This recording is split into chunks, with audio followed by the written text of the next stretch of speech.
a case of fraud and deceit, where another nation has annexed us. We are an independent country. That's why it's not correct for anybody to describe us as self-proclaimed. We are proclaimed by the United Nations. The same resolution, the same General Assembly that granted Nigeria independence, granted us independence, granted Cameroon independence. But what is happening is that it's the failed union of two states of equal status that is the issue. And we have restored our independence, our separateness, and we have restored it, and we are now being killed like game. We are now being slaughtered because the idea now for the occupation forces and for the annexationists is to conquer us in this process and completely forget about us as a country. Let Nigeria search in her conscience and ask the question: where is that federation of two equal states that we voted for? What went wrong? You cannot compare our case with anything happening anywhere right now in Africa. Okay, but I'm not sure if this question is particularly for you, but interesting to also know what the feeling was at the time. At a time when you were supposed to merge with the French speaking, when you have opportunity of merging with another English speaking, what were the consideration? Was it about the Cameroon and the Cameroon, Southern Cameroon and the Cameroon? Was that the connection? That is one. Secondly, is there is there a link between the Southern Cameroon and the Republic of Cameroon? Is there a link that's so strong that led to the decision to move to opt for Cameroon as against English-speaking territory like Nigeria at the time? I know you are. This is not maybe not for you, but you would have had some conversation that to find out what really led to that move. Yes, Mr. Chooks, I was schooled. I had most of my education in Nigeria.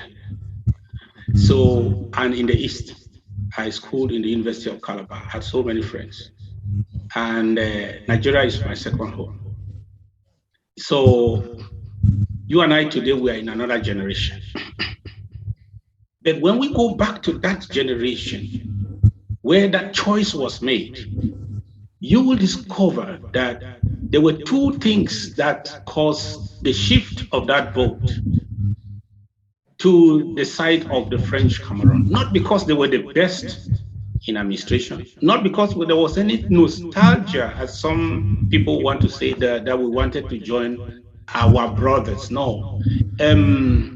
We had been as governed separately by under different colonial administrators or trust administrators for 40 years. So that was a long enough time. It was a generation past. So that was not it was not a matter of nostalgia that took us there. There were two events that our people tell us that the way the early settlers from Nigeria in Ambazonia treated Ambazonians in commerce and in other interactions, people were not happy. That's it. The early experience of that, the people of that generation was not good. There were reported cases of duping the people and taking away what belongs to them, stealing from them, and the people felt like, no, this is a bad case. And then number two, our delegates at the Eastern House of Assembly had a very rough experience because they were sitting at Enugu. In 1953, they were even stoned. I don't know what happened. I don't know the details of what happened, but they were stoned. And the leader at that time, EML Endel, he caused his delegation to walk out with him and pick those stones and brought them back home and showed it to the people and said, this is what happened.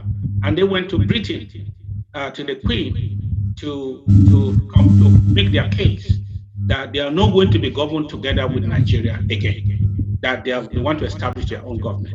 So those memories were very fresh. That was just about 7 years before the plebiscite.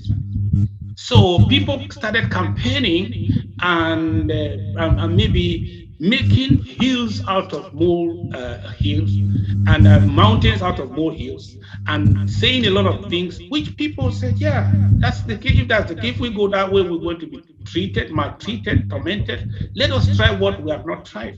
So they decided to go the way of the French because there was no immediate story they can associate with where they were tormented, and they thought that it would be a good feeling to go that way and have a new experiment. So but that is one thing that helped to tilt the scale on that side, and our people were too patient and foolish at the point. It's good to be patient. There is a point where patience becomes foolishness. When you are patient and you are going down, you are drowning, you get to a point where you know that if my head is covered now, I will die. So you have to do something. They tried, as you also say, they tried. A few of them tried, and some of them were killed. Some of them were forced to exile. Some of them were bribed and given positions. The few that tried to fight it against the wind, because the international community that's supposed to come to their rescue and say this is not how it was designed to be, they were nowhere to be found. It became an international conspiracy against a people in favor of La République du Cameroon. That's the unfortunate trajectory that got us here. I don't also think that joining Nigeria would have been the best thing. I still believe that we had every right to be given the third option, which was independent. Today, we are larger than about 30 countries that are members of the United Nations. We are larger in size, we are larger in population, we are larger than Switzerland in size. We are larger than Israel in size. We are larger than many countries in the world. So the idea, the nonsense that we're too small a country, it was just a pretext, because they wanted us to go they wanted us to fit into their mold at that time, which was the Cold War considerations. You actually painted a gloomy picture of how life is for the Ambazonians who are fighting for their struggle and how they've been killed. Do you feel safe as a person? You've been vocal, you've been speaking. Do you really feel safe? Well, one thing you know today, and the world should know today, is that every Southern Cameroonian is no more afraid of death, because every day we just survive. We just survive. Yes, today I'm here, tomorrow maybe I will be no more, but I don't care. Because if you don't give me a reason to live, why am I afraid to die? Yeah, you have to give me a reason to live for, so that I will have an option to either live for that instead of dying. They have taken away everything we are, everything we have. And so if we stop fighting, we will live for what? They've ripped us all. Everything is gone. So that is why we don't feel safe. I cannot feel safe when my people back home are not feeling safe. 500 of our villages have been burned down by this monstrous regime of Yaoundé. 500. Instead of the international community to even establish a fact-finding mission, instead of the United Nations to establish a fact-finding mission, they just stay there and receive some armchair figures that are given to them. But these are our people, these are our villages we grew up in. And we know that 500 of our villages have been burned. Even aerial pictures and videos can prove this. Whole villages have disappeared. That's why 1.5 million of our people plus are internally displaced. so our nation is now a complete desolation. I cannot go back to my village where I grew up and meet life again. Life has vanished. Houses burned. People have run to the bushes, and bushes and grass have taken over villages. And La Republic of Cameroon is doing this, and the world is silent. And our neighbor, Nigeria, that is the voice of the black race, that should really stand up and say no. Let the ICJ look into this matter. Let the United Nations look into this matter. If you had the power to establish it, you have the power to resolve the problems that arise from it. But now they are instead trying to join La Republic to further crush us as a people. What is illegitimate in our demand? Were we not two nations? Did we not try to join? How has the joining been? Where is our federation that was contemplated by the United Nations? And even in that state, how have we been treated? What have we done to merit 30 something of our people, thousands to be killed? If we join by political action, why can we not separate by political action? Why should we be killed?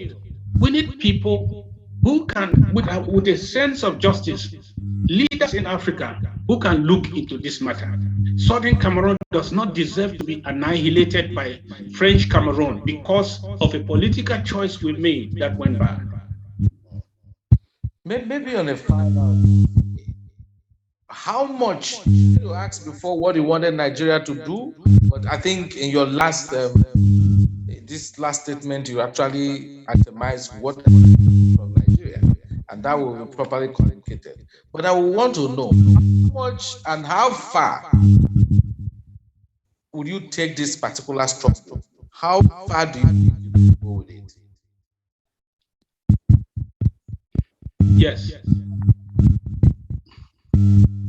If somebody was drowning, how far is that person willing to swim? How far will he want to try to stay alive? I think he will keep on trying until he dies. That's it. There is anyone that is thinking that somehow there will be a point we will give up. Giving up means to drown. Because these people started killing us when we were not fighting. In 2017, we had, we came out to the streets and we carried peace plans. And on the 22nd of September 2017, we in our thousands, if not millions, and the colonial regime of French Cameroon sent helicopter gunships and killed us like game. Hundreds of our people were slaughtered. The next day, the electricity corporation caused a blackout because they needed to transport corpses to mass graves somewhere to be buried, so that they will hide that from the international community. And shortly after, they shut the internet so that nothing will be reported for 3 months. Now, they have continued with the slaughter. When the exact numbers shall be determined at the end of this war, we shall be shocked that another Rwanda took place just next door. So you ask me, how far are we willing to go with this? Till the last man standing. Because we have nothing to live for if we stop fighting. Okay, we have lost, they have taken away everything until the last man standing. I believe that the good people of this world are only silent, that there will be a time when their consciences will be pricked and they will rise up to do the right thing. We will not stop until the good people do the right thing. I'm asking this question because no matter what the issues are, I've tried to engage with the Cameroonian government. Has there been efforts to have a seat at the table and have a conversation over all these issues that you guys raised? Okay. This is there's noise coming. You can mute on your side so that it will not disturb.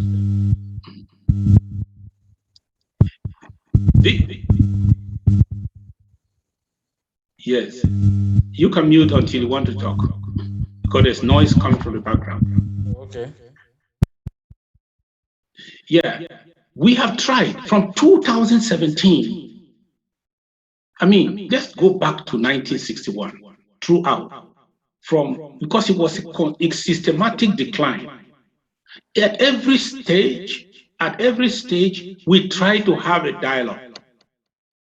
Their response is force because we are not considered equals again after we came, at the beginning of this, from the beginning of this experiment. They have rejected every attempt to have a genuine dialogue, has been rejected forcefully.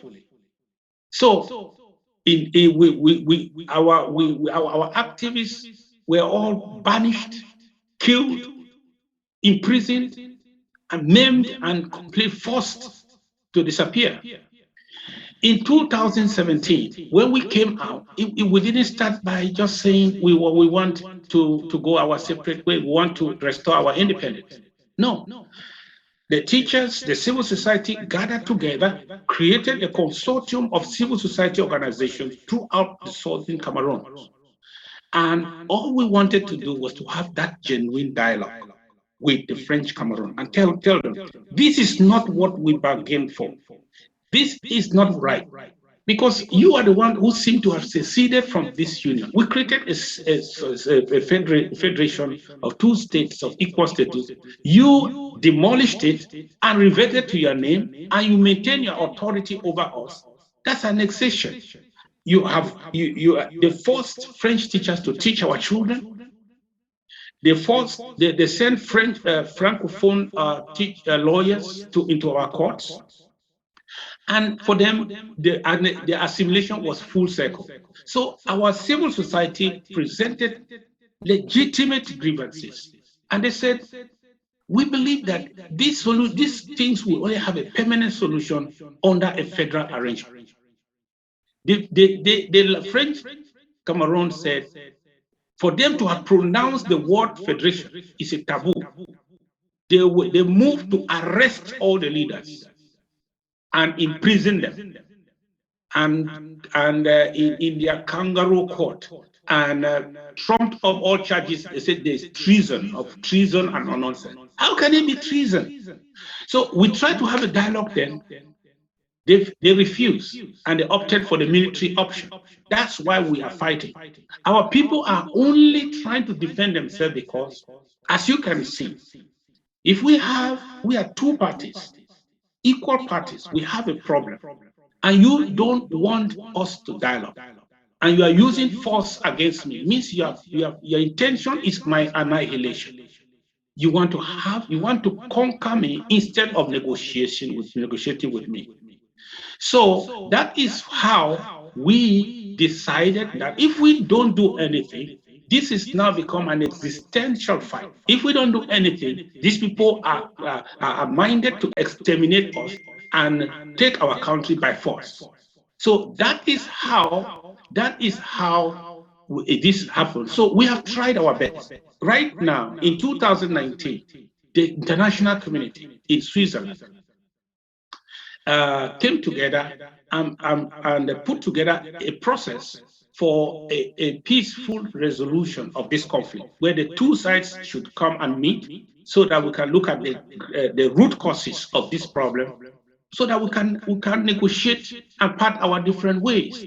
That process is endorsed by the United States, endorsed by the United Nations, endorsed by the AU, endorsed by EU, endorsed by Britain. But you know what? The French have refused to endorse it. And La République is not coming to the table. Why? Because they think they have the power to conquer us militarily. Why should they talk to us? After all, they have annexed us for good. So we have exploited all these avenues to bring La République to the table, to have the dialogue we have not been able to have for 60 years. But they are doubling down on the military option. So we don't know what to do right now. We only have to fight until another country will add its voice, especially in Africa, should add his voice to what the international community is trying to do right now, which is the right thing. And La Republic has to come to that table, have that dialogue they don't want to have with us. For that's the best way to solve this problem. But if they don't, then we are ready to fight and fight until we are no more. You can unmute now. Okay. The Nigerian government. Have you tried to seek for an engagement with the government over some issues? Is there official government of Nigeria?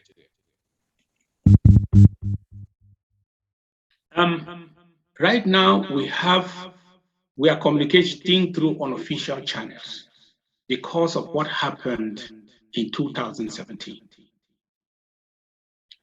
and 2018, when, with the complicity of Nigeria, 10 of our leaders were abducted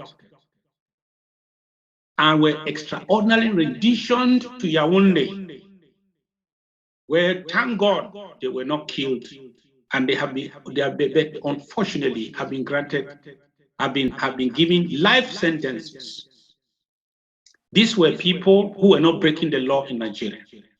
These were professors of university, professionals who were refugees and who were asylees, some of them in the process of applying for asylum. Nigeria, manipulated by the French, the Nigerian ruling class, manipulated by the French, captured these leaders and extradited them to Cameroon without an extradition treaty. You see what is wrong with Africa? We are not saying that you cannot be arrested in a foreign country. If you are arrested in a foreign country, it should be because of the law you have broken in that country. If it is because of the law you deem to have been broken, which have been broken in another country or your country of origin, a due process should be followed of extradition, if there is any treaty as such.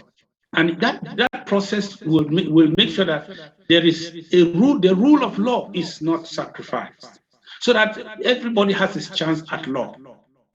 To make sure that the court should make that determination whether this person should be extradited or not. But that was not done. And so that made it a very precarious situation for us as the leader now.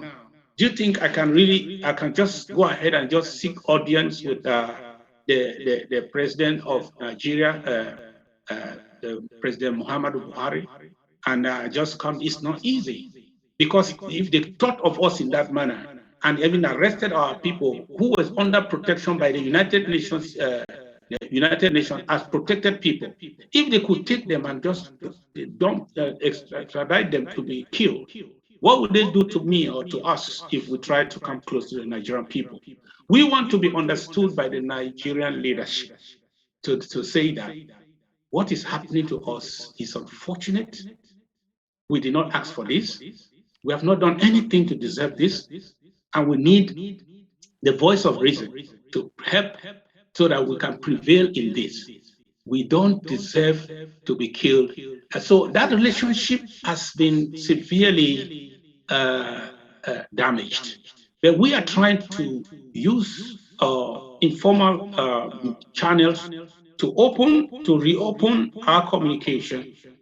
And that's why we also think that the media and civil society can help us bring this understanding. That if the Nigerian government is open to us and to have a physical meeting, we can decide on where and how. I think we can start from somewhere. They want to see a political will on their side, not one that is holding meetings with La Republic, claiming that they will ensure that Nigeria is not used as a safe haven by anybody to destabilize a neighboring country. That, first of all, is not happening. Listen to me.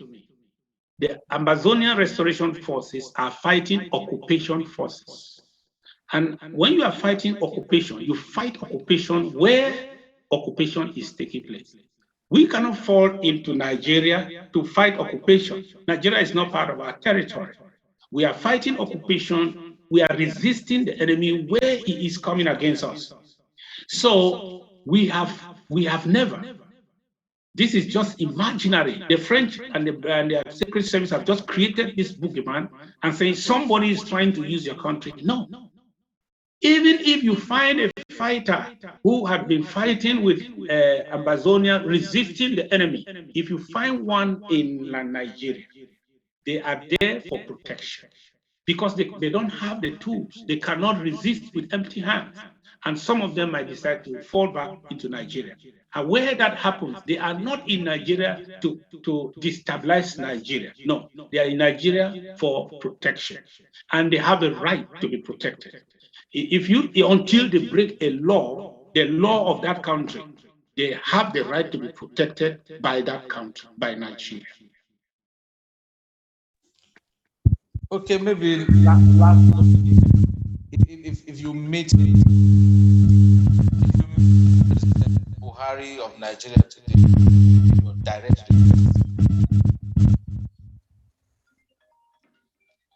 Excuse me.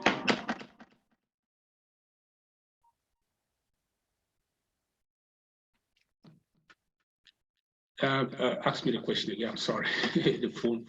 I didn't know it was on the ringing mode. So the question is, if you meet President Buhari today, in one sentence, what would be your request?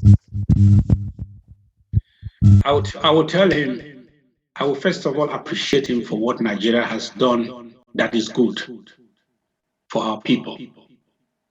For me, whatever bad they have done, for 100 and something thousand people to be residing in Nigeria, benefiting from the benevolence of Nigerians, and enjoying the safety and tranquility that majority of them do enjoy, I will appreciate him for that.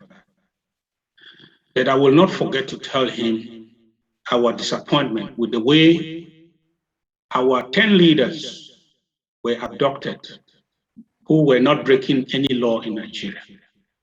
And they were extradited to Cameroon and inform him of the fate that they have suffered and they are suffering because of that action. I will also remind him that our case is different. Nobody should tell him anything less. Our case of Southern Cameroon is different.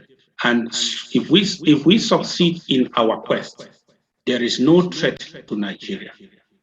There will be no threat to Nigeria because we were already independent. We were not a threat to Nigeria.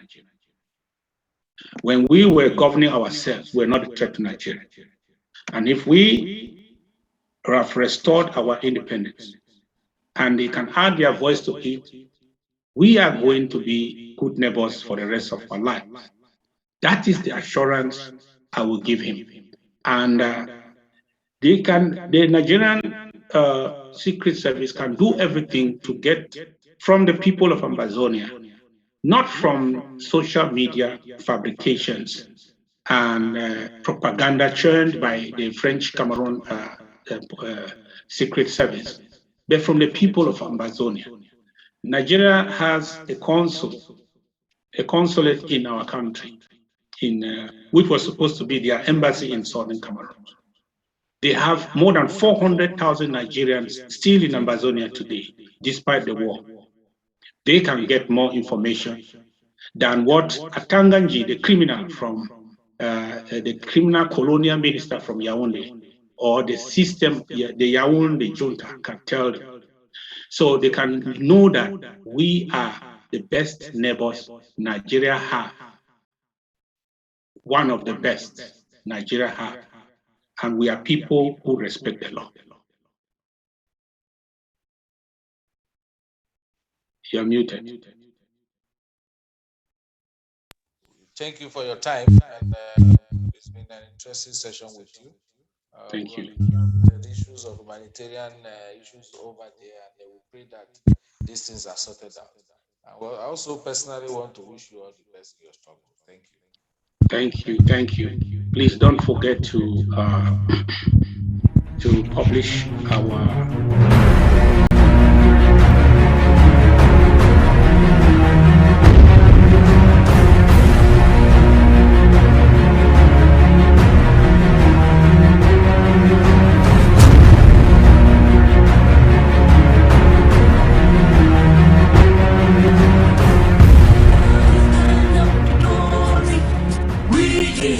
Amazonia, special loyalty.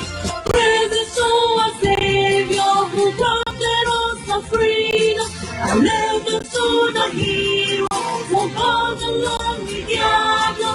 Glory to glory, we rise and never to fall. Here in a nation, flowing rivers and holy. Glory, glory, glory to the Father for making you a nation and joy forevermore. Amazonia, land of freedom, you shall live in plenty, meeting our need. And your children shall be like the stars above. The Most High God being the watchman of this nation. Ambazonia, land of freedom, you shall live in plenty, meeting our need. And your children shall be like the stars above. The Most High God being the watchman of this nation.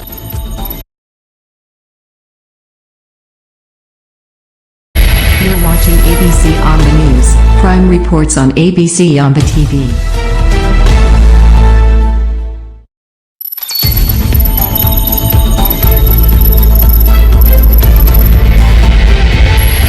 You're watching ABC Amba News, Prime Reports on ABC Amba TV.